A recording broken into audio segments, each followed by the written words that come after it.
갑자기 남편이 내년에 꼭 사야 할 물건이라며 그 목록을 들고 왔습니다.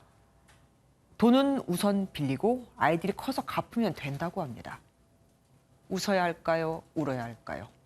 정부의 마지막 예산인 내년도 예산안이 공개됐습니다. 나라 빚은 사상 처음으로 1,000조 원을 넘어설 것으로 보입니다. 먼저 박유영 기자가 보도합니다. 정부가 오늘 국무회의에서 604조 4천억 원 규모의 내년도 예산을 의결했습니다. 올해보다 46조 4천억 원, 8.3%가 는 건데 규모와 증가액 모두 역대 최대인 초슈퍼 예산입니다.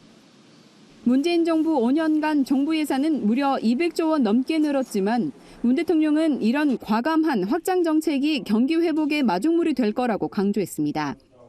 정부 재정이 중소상공인과 자영업자, 취약계층을 보호하는 버팀목 역할을 하면서 국민의 삶과 일자리를 지키고 정부는 내년도 예산이 코로나 완전 극복과 코로나 이후 도약에 초점을 맞췄다고 설명했습니다. 코로나 백신 신규 구입과 전국민 접종, 국산 치료제 개발 등에 5조 8천억 원이 편성됐고 영업 제한 조치로 피해 입은 소상공인을 위해선 3조 9천억 원이 투입됩니다. 코로나 이후 도약을 위해 탄소 중립 사업에 12조 원, 한국판 뉴딜 2.0 사업엔 33조 7천억 원을 쏟아부을 예정입니다. 다만 눈덩이처럼 불어난 나라 빚이 걱정입니다. 내년 예산이 이대로 집행되면 국가 채무는 사상 처음으로 1,000조 원을 넘겨 1,068조 3천억 원까지 치솟고 그 결과 국민 한 명당 2,061만 원의 나라 빚을 떠안게 됩니다.